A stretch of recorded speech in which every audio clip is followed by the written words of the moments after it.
मौलवी लियाकत अली साहब मुबल्लिग़ इस्लाम आपको मुखातिब फरमाएंगे। अस्सलामु अलैकुम रहमतुल्लाहि व बरकातहू। अशहदु अल्ला इलाहा इल्लल्लाहु वहदहू ला शरीका लहू व नशहदु अन्न मुहम्मदन अब्दुहू व रसूलहू। अम्मा बाद फ़अऊज़ु बिल्लाहि मिनश शैतानिर रजीम। वमा अर्सलनाका इल्ला रहमतल लिल आलमीन। पूर्णं ततः पूर्णं पूर्णोत्पूर्णं परात्परं पूर्णानन्दं परपदेहं सद्गुरुं शंकरं सोऽयं त्रिवस्तुहस्तं सुतज्ञानसूत्रं काषायवस्त्रं लसदुर्धवकेशं रथाङ्गतिर्शूलां कितबहुहस्तं चन्नेश्वरहस्तं शरणं प्रणामि। अथातो धर्मपुरुषं व्याख्यासामः दक्षिणात् जनपदे तालनामकं नगरं तत्र चन्नेश्वरे नमः। तद्ग्रामं लग्नं येनानुरागः गच्छति मेकः स्थानं हन्यनार्थ सर्वजनः कूपे समीपे यस्या नमस्कारः ग्रन्थं भ्रष्टं करणं विचार्यति यतत् नागराजः सर्पधारेण रक्षाश्रीशमंपि आगच्छति विचार्यति जनः यतत् किं मदगणः।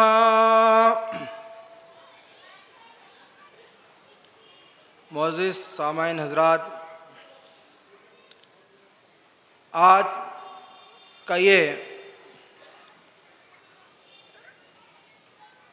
बैनुल अक़वामी मजहबी कॉन्फ्रेंस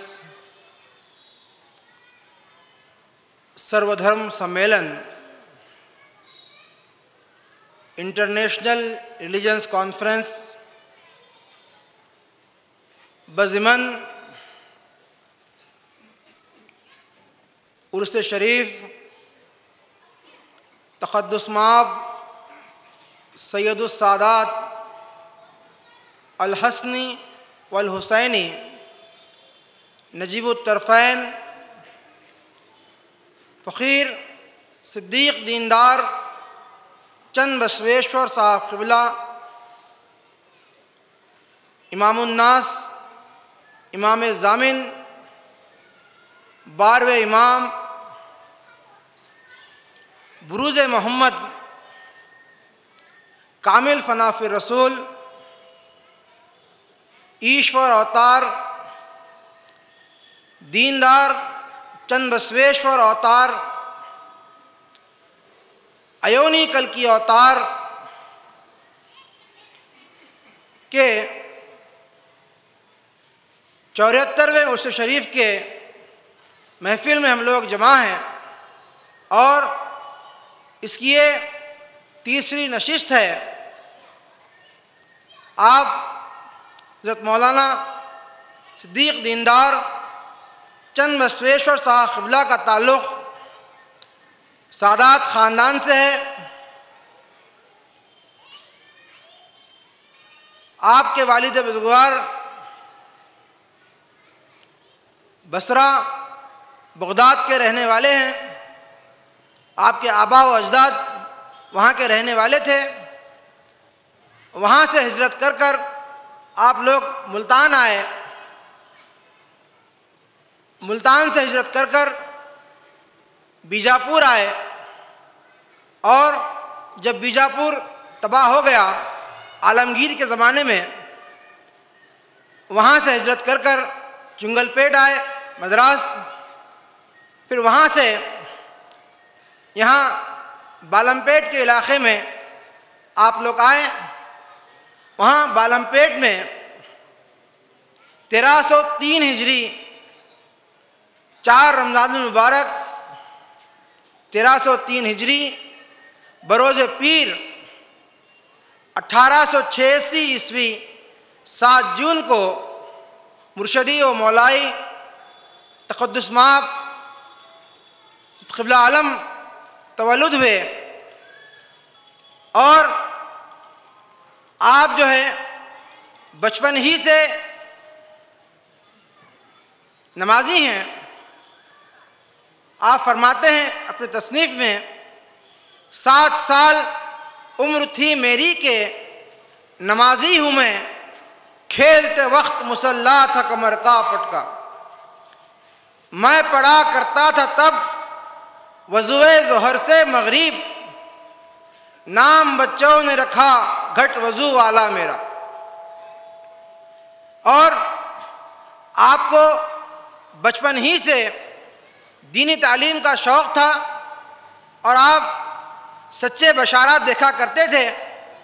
आपकी वालिदा माजिदा आपसे हर रोज़ दरियाफ़्त करती थी कि सिद्दीक़ मियाँ आज आपने ख्वाब में क्या देखा।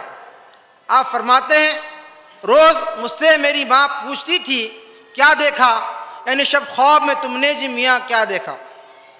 तो गैस के आप दीनी माहौल में परवान चढ़े और आपके आबा व अजदाद जहाँ कहीं रहे 2 सिफ़तों के हामिल थे, एक सिपाहगिरी, दूसरी फ़कीरी।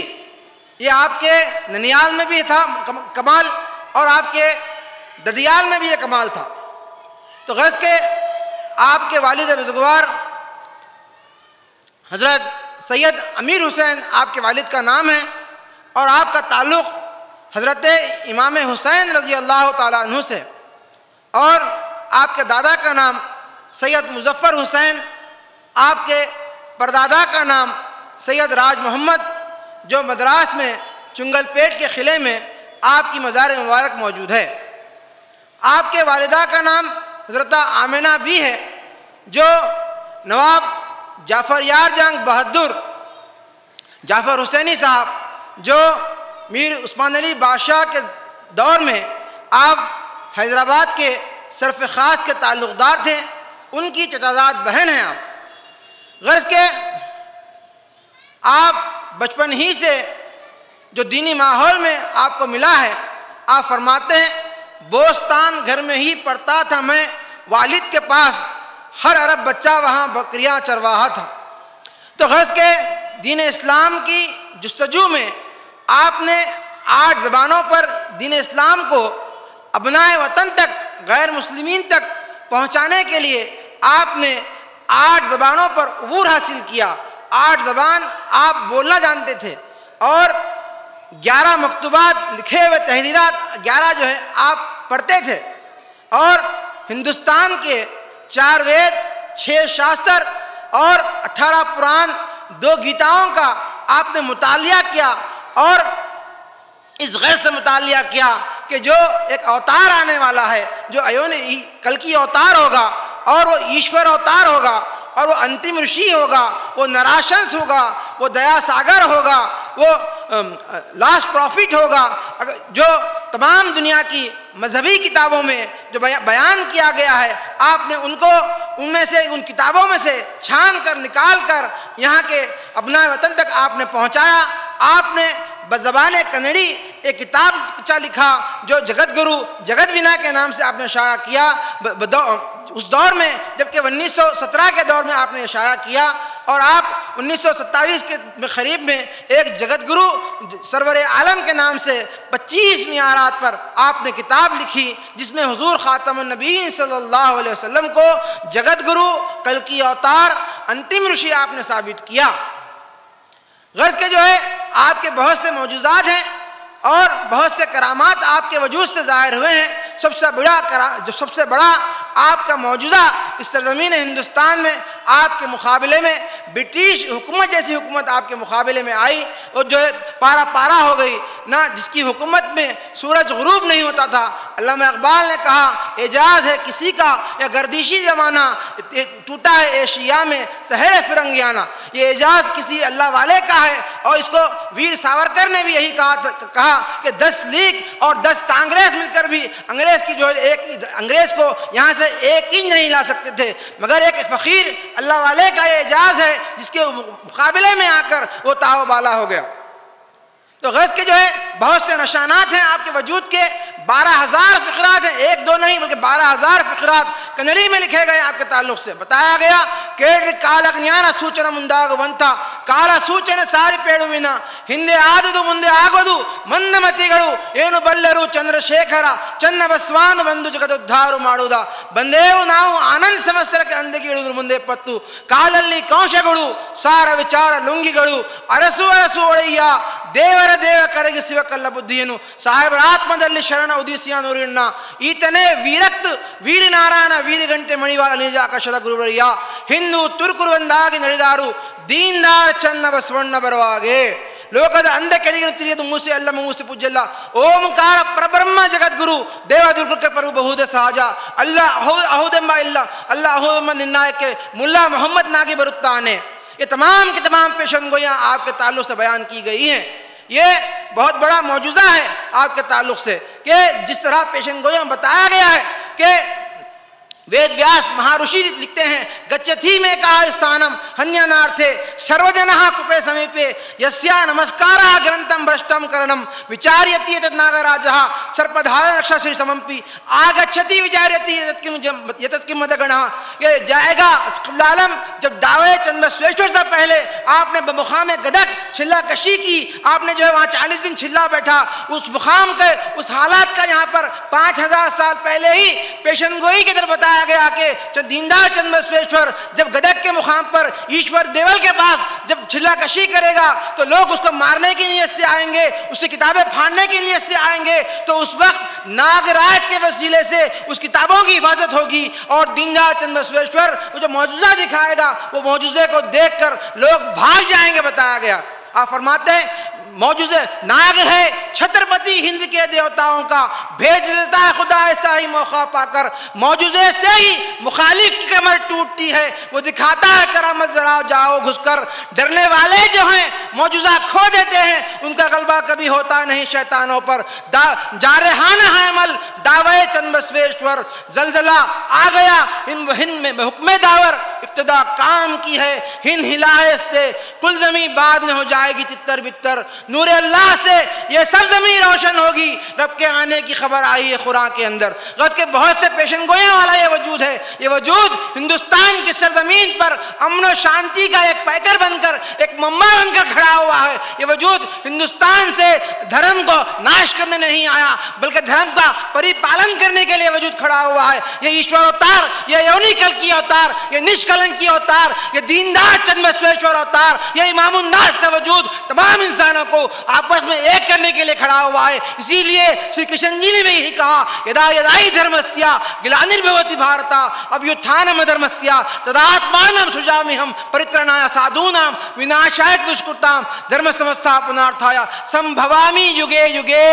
जब कभी भी जुल्म में जिस वक्त आता है धर्म अधर्म आके करता है बाजार गरम, ये अंधेर जब देख पाता हूँ मैं तो इंसान की सूरत में आता हूँ मैं, भलों को बुरों से बचाता हूँ मैं, बुरों को जहाँ से मिटाता हूँ मैं, जड़े धर्म की फिर जमाता हूँ मैं, अयाहों के युग युग में आता हूँ मैं। कृष्ण जी ने कहा यही जुमला फरमाते हैं एक जुमले में मेरे रब ने बताया मुझको 1300 साल के आगे जो हुआ था वो होगा, पहले जैसी ही खिलाफत वो इमामत होगी, फिर वो दरबार गर्म होगा सब नबियों का।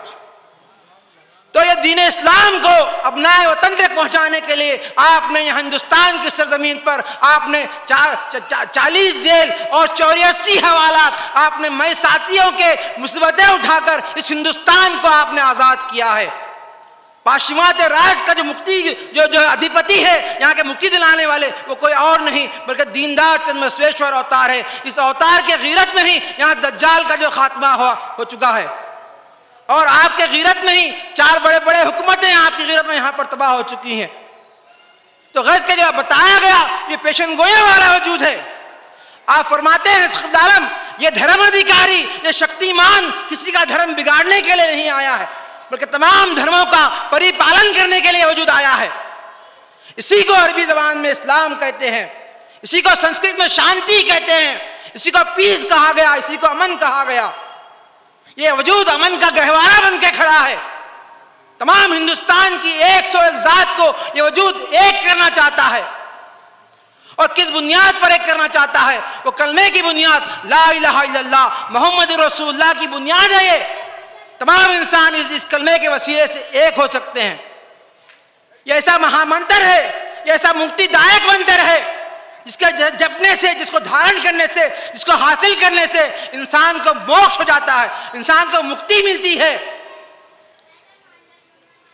वेद व्यास महर्षि जो कृष्ण जी के पहले खलीफा हैं, उनको एक मुगालता हो गया था कि कृष्ण जी के जो चमत्कार, कृष्ण जी के मौजूज़े देखकर आप ये मुगालते में पड़ गए थे कि कृष्ण जी लास्ट आखिरी अवतार है। उन्होंने कहा केशवाद परम नास्ति, यानी केशव के बाद अब जो है भगवान परमात्मा अल्लाह परमेश्वर अब किसी अवतार को जमीन पर भेजने वाला नहीं है।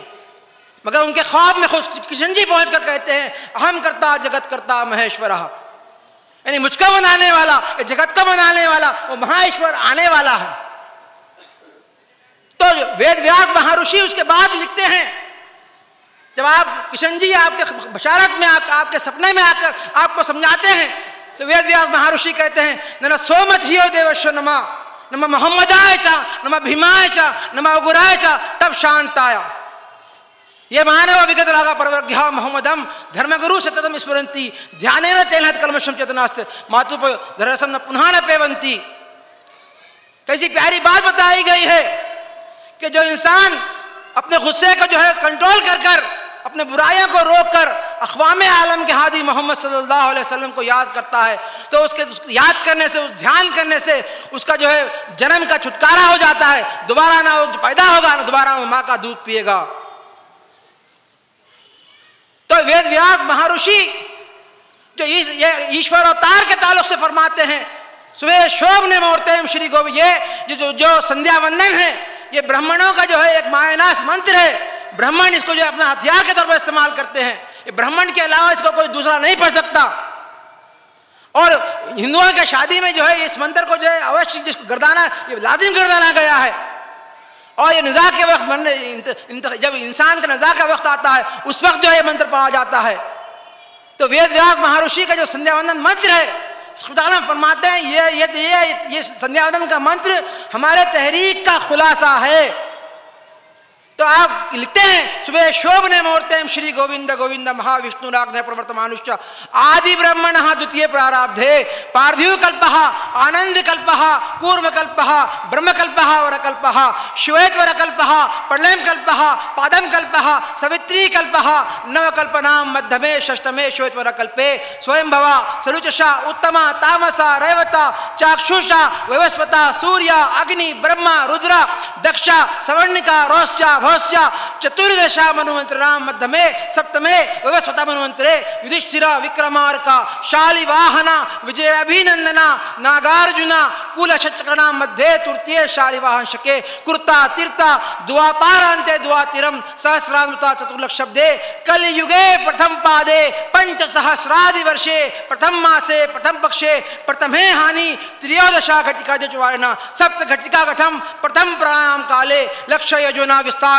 जम्बूदीपे अतुला विमला सत्कुला धावता कल्पतरु वृक्ष विन्यास्ता दैदीप्यमान रत्न सिंहासन सयो प्रस्थिता यंत्र रासे चतुर्दशा वर्णतः सहस्रयोजना विस्तारस्य पूर्व पर्वता शेखरी कुर्तादुजा पताकायुता पताकायुता योजनंता कदम्ब वृक्ष दीपितस्य मंदारस्य प्रांते इंद्रा कसेरु ताम्रगा वस्थी नागा सोमिया गांधारवा चारिणीय भारतीय नववर्षात्मक मध्य भरतवर्षे भारता केम पुरुषा इलावर्ता कुरुभद्रा आस्मिका रमनिका मंधारणा केतु मलाक्षा नवखंड मध्य भरतखंडे मेरो दक्षिण दिग्भागे श्रीशैले शारे प्रदेशे कृष्ण गोदावरी योर मध्य देशे श्रीमदादि विष्णु मत्स्या कूर्मा वराह नरसिंहा वामना भार्गवा राघवा कृष्ण बौतारंतरे कल की अवतार निवास गृहे समस्त देवता हरिहरो व्यात्मिका स्वरूप जगत गुरु चरण सन्निधौ आस्मिन् वर्तमान व्यवहारिक चंद्रमाणेना प्रभु आदि षष्ठ मध्य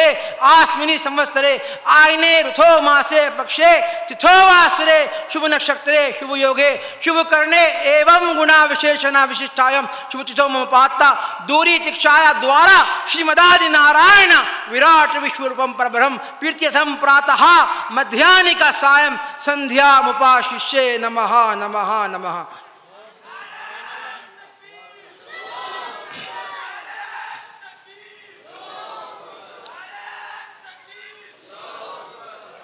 ये वेद व्यास महर्षि ने जो अयोनी कल्कि अवतार है, जो ईश्वर अवतार है, उसकी तारीफ में पूरा लिखा है उन्होंने कि वो कहाँ पैदा होगा। वो जगत गुरु चरण सन्निध होगा, बल्कि वो जगत गुरु का दावा नहीं करेगा। आज कहीं बात नहीं है, बल्कि 5000 साल कबल ये बात बताई गई है। वो सैयद वंश में पैदा होगा, वो जगत गुरु चरण सन्निध होगा, यानी खादिमे खातमन नबीन होगा। रसूलुल्लाह सल्लल्लाहु अलैहि वसल्लम के कदमों पर तमाम इंसानों को झुकाएगा। तो ये कितनी अजीमुशान हमारे पास नेमत है। ये मामूली नेमत नहीं है, ये बहुत बड़ी अजीमुशान ये नेमत है। खुदा आलम फरमाते हैं कि रसूलुल्लाह सल्लल्लाहु अलैहि वसल्लम के दीन को अपनाए वतन में पहुंचाने से बढ़कर इस वक्त इस दौर में और कोई काम नहीं है, क्योंकि हिंदुस्तान की सरजमीनी एक ऐसी सरजमीन है जहां पे रसूलुल्लाह सल्लल्लाहु अलैहि वसल्लम की को तजलील किया जा रहा था। आप सल्लल्लाहु अलैहि वसल्लम की शान में रंगीला रसूल जैसी किताब लिखी गई है, वर्तमान जैसी किताब आपके शान के गुस्ताखी में लिखी गई है, और कई ऐसे हजारों पाम्पलेट, कई ऐसे हजारों इश्तिहारात, कई ऐसे हजारों किताबें आपके सामने जो है गुस्ताखी में लिखी गई है। सबसे बड़ा जो मामला जो 1924 में 1924 में हुआ, वो सने इर्तिदाद, जो मुसलमानों पे जो जुल्म ढाए गए, जो मुसलमानों को जो मुर्तद किया गया, उसका तिर्याक बनकर आप खड़े हो गए। आपने कहा कि तुम्हारा जो ईश्वर अवतार है, तुम्हारा दीनदार चंद्रशेखर अवतार है, वो कलमा पढ़ के मुसलमान है। जब तक तुम्हारा सबसे बड़ा अवतार इस्लाम के आगोश में नहीं आया, इस्लाम को जो है उसमें नहीं समझा, उसको मुक्ति नहीं मिली, तो तुमको किस तरह मुक्ति मिल सकती है। तो गज के जो है आपने इस्लाम को अपनाए वतन में पहुंचाने का जो तरीक़ा इस्तेमाल किया है, वो बहुत ही जो है सुंदर, अति सुंदर तरीक़ा है। आज हिंदुस्तान की धार्मिक भूमि है, और यहाँ के लोग धर्म के आस्था रखने वाले हैं, धर्म के दिलदादा हैं। अगर उनको हम बताएं कि जगत गुरु, जो कल्कि अवतार, जो अंतिम ऋषि, जो नराशंस, जो दया सागर, जो आदि नारायण, जो सूर्य नारायण, जिसका तुम इंतजार कर रहे हो, वो सूर्य नारायण और कोई नहीं बल्कि सिराज मुनीरा मोहम्मद मुस्तफ़ा सल्लल्लाहु अलैहि वसल्लम है। वो आदि नारायण कोई और नहीं बल्कि अहमद सल्लल्लाहु अलैहि वसल्लम है। जो अंतिम ऋषि कोई और नहीं बल्कि खातमन नबी सल्लल्लाहु अलैहि वसल्लम है। जो दया सागर का बताया गया वो रहमतुल लिल आलमीन सल्लल्लाहु अलैहि वसल्लम है। तो यहाँ के लोगों को समझने के लिए कोई मुश्किल नहीं है, क्योंकि इस कल्कि अवतार को जो बताया गया है कि उसकी सवारी को भी बताया गया है, कल्कि अवतार की सवारी को बताया गया है, और वो कल्कि अवतार की जो सवारी है वो मुसलमानों के पास भी है और गैर मुस्लिम यहाँ के अक़वाम हिंद के पास भी है, फ़ुक़रा हिंद के पास भी है। वो मुसलमान इस सवारी को बुर्राक कहते हैं, और यहाँ पर हिंदुस्तान में इसको कल्कि वाहन कहा गया, के ताल्लुक से आया है। हरुनि वाहनम बेद्दु हरि की तेल्लनि गद्दा नेमिली सरस्वती वाहनम अश्व वाहनम श्री परशुराम मुनिदि शक्ति वाहनम व्याघ्रमय्ये उंटे वाहनम पारस्नाथ मुनिदि इट्लु वीरुवारी वाहनमुला सकल वाहनमुला एक वाहनम कामधेनु कल्कि वाहनम कामधेनु युक्काई गुर्तु निलुनि दानि पेंचम निमिर्दि परननि पाद मंशमुरे कुल गड़ु पक्षरम पोरिद मेरे उनके रूपनारी। ये सवारी अजंता एलोरा के गारों में जो है आज से हजारों साल पहले कल्कि अवतार के जो है विष्णु के 9 अवतार मैं सवारियों के वहाँ पर चिन्ह में उतारे गए हैं, मगर कल्कि अवतार का जो बुत नहीं बनाया गया, छवि नहीं बनाई गई, खाली आपकी सवारी रखी गई है। क्योंकि कल्कि अवतार के माने ही होते हैं बुत परस्ती को ख़त्म करने वाला, बुत परस्ती को ख़त्म करके तौहीद का स्थापन करने वाला, एक अल्लाह परमात्मा की इबादत को लगाने वाला। तो ऐसे बहुत सी चीज़ें हैं। आज हिंदुस्तान में इन चीज़ों पर गौर किया जाए और कंपैरेटिव स्टडी के जरिए बताया जाए कि तुम जिस कल्कि अवतार का इंतज़ार कर रहे हो और ये कह रहे हो कि द्वापर युग के अंत में कृष्ण जी आए थे, अब कलयुग के अंत में कल की अवतार आएंगे, ये तुमको मुगालता हो चुका है। यही बात आज से 100 साल पहले ईश्वर अवतार ने हज़रत मौलाना सिद्दीक दीनदयाल चंद मशरक़ी साहब क़िबला ने बताया कि अगर तुमको जवानी में बीमारी आ जाए तो क्या उसका इलाज तुम बुढ़ापे में करते हो? हरगिज़ नहीं। इंसान इसका ख़ायल नहीं है। अगर जिस वक्त इंसान को बीमारी आती है उसी वक्त इंसान डॉक्टर की तलाश करता है। और ज़मीन पे जब फसाद बर्पा हो चुका हो और इंसान एक दूसरे का खून कर रहा हो, इंसान एक दूसरे के खून का प्यासा हो चुका हो, अगर ऐसे वक्त में आध्यात्मिक डॉक्टर, रूहानी डॉक्टर नहीं आएगा तो बाद में आएगा क्या? ऐसा नहीं है। बल्कि इस ऐन वक्त पर जो हज़रत मोहम्मद मुस्तफ़ा सल्लल्लाहु अलैहि वसल्लम इस दुनिया में तशरीफ़ लाए हैं और आप किसी एक कौम के लिए नहीं आए, बल्कि आप फरमाते हैं, कुरान करीम में अल्लाह फरमाता है, कुल या अय्युहन्नास इन्नी रसूलुल्लाह इलैकुम जमीआ। आप सल्लल्लाहु अलैहि वसल्लम की आमद तमाम बनी नूह इंसान के लिए है। क्या गोरे रहो, काले रहो, अरब रहो, अजम रहो, तमाम बनी नूह इंसान के लिए आपका वजूद है। जिस तरह अल्लाह रब्बुल आलमीन है, तमाम जहां की रुबूबियत कर रहा है, वो चाहे उसको मानने वाले हो या ना मानने वाले हो। इसी तरह उसका जो लास्ट प्रॉफिट है, अंतिम ऋषि है, खातमुन नबीन है, वो भी तमाम दुनिया के लिए है। उसकी रहमत तमाम दुनिया के लिए। एक वक्त आएगा कि तमाम दुनिया इलाह कलिमत ला इलाहा इल्लल्लाह मोहम्मद रसूलुल्लाह के झंडे के नीचे आएगी। तमाम तभी वो आने के बाद ही इंसानों के अंदर शांति आएगी। उसके बगैर इंसानों में शांति नहीं आ सकती। उस कलमत तैयबा ला इलाहा इल्लल्लाह मोहम्मद रसूलुल्लाह के बगैर इंसानों में अमन सुकून नहीं आ सकता।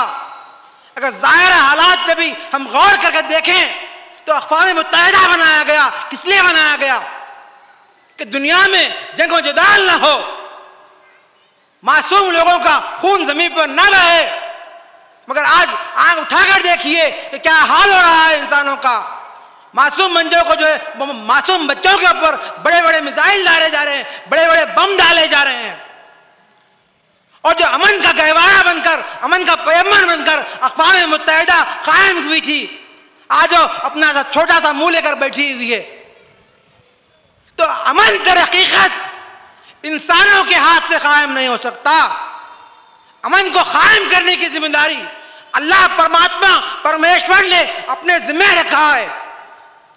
और जब कभी भी बदअमनी होती है उसको अमन से बदलने के लिए अल्लाह पाक अपने अवतारों, अपने रसूलों के जरिए इंसानों का मैसेज देता है कि तुम अगर अमन चाहते हो तो मेरे रसूल की इताअत करो, मेरे नबी की इत्तिबा करो अगर तुम अमन चाहते हो तो आज सिवाय कुरान करीम के दुनिया में ऐसी कोई किताब नहीं है जो इंसानों में अमन और इत्तेहाद कायम कर सकती है।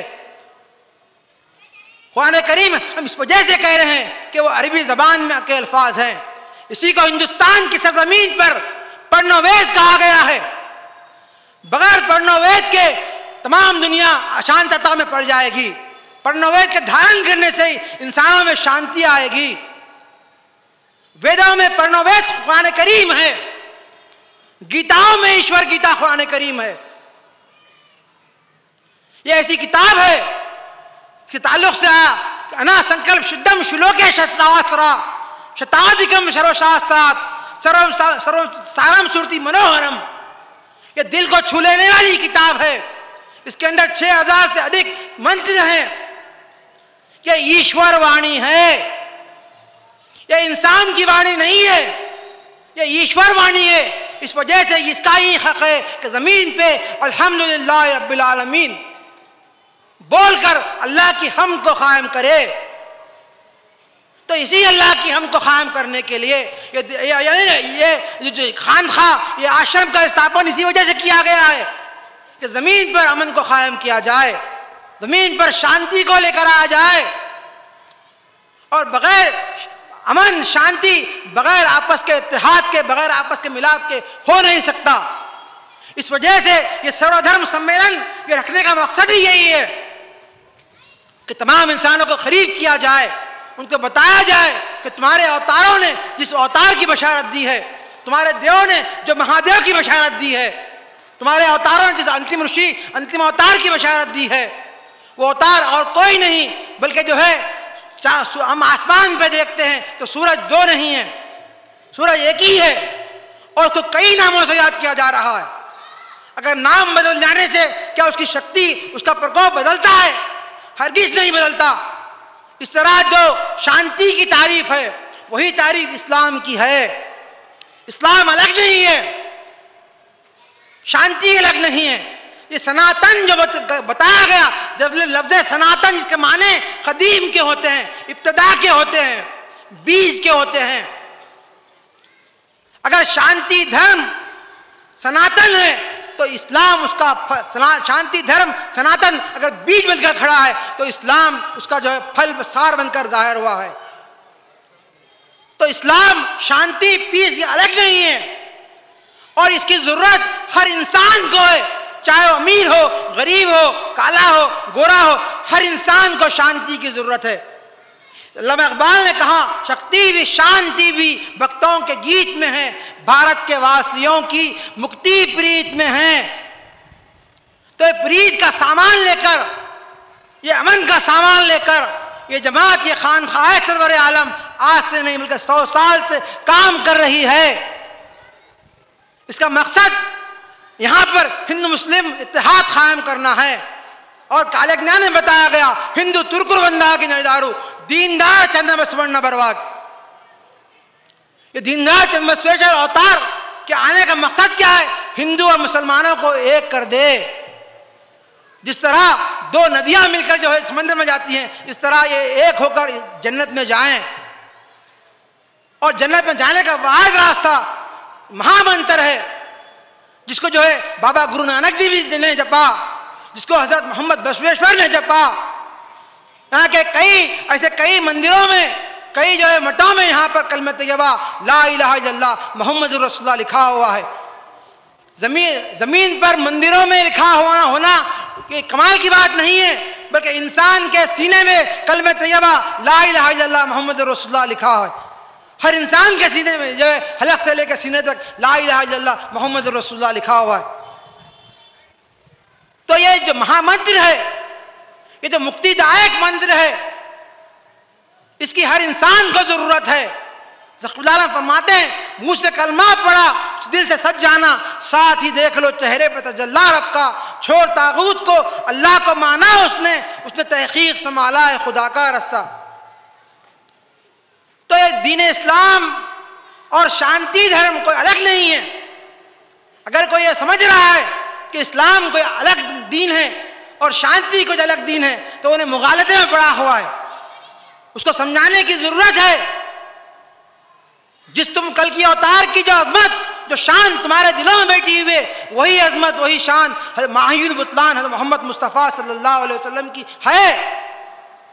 तभी आपने आज से 1450 साल कबल आपने मक्के की सरजमीन पर तमाम अजमा जो है ब्राह्मण, क्षत्रिय, वैश्य, शूद्र, चारों वर्णों के इंसानों को आपने एक जगह पर बिठाकर एक दस्तरखान पर आपने खाना खिलाया। एक साथ उनको नमाज पढ़ने की, प्रार्थना करने के लिए बताया। एक क़िबले की इबादत उनको सिखाई। एक वक्त रोज़ा रखने की तलकीन उनको की। एक वक्त हज करने की उनको नसीहत की। तो ये मौजूदा आज नया नहीं है, बल्कि 1400 साल पहले हो चुका है। इस बात को रिपीट किया जा रहा है, इस बात को दोबारा दोहराया जा रहा है कि इंसानों में अगर अमन कायम हो सकता है तो सिवाय कलमे तैयबा ला इलाहा इल्लल्लाह मोहम्मद रसूलुल्लाह के अमन कायम नहीं हो सकता। ये बहुत बड़ी अमन की जो है पेशकश है। इसको लोग राजी खुशी से नहीं तो ज़बरदस्ती से जो है ये लोग, एक वक्त ऐसा आएगा जिस तरह हमारे पास चंद साल कबल एक बीमारी आई तो डॉक्टर जो है घरों में घुसकर, अगर हम दवाखाने को न जाना चाहे तो भी घरों में घुसकर जो है उनको दवाखाने को ले जाया गया। वबाई अमराज जब फैल जाते हैं तो हम दवाखाने को जाओ या न जाएं, डॉक्टर खुद हमारे घर तक चल के आते हैं। इस तरह अपनाए वतन इस्लाम को कबूल करना चाहें या ना चाहें, ये खानखाह सरवर आलम जगत गुरु आश्रम उनको बार बार समझाता रहेगा।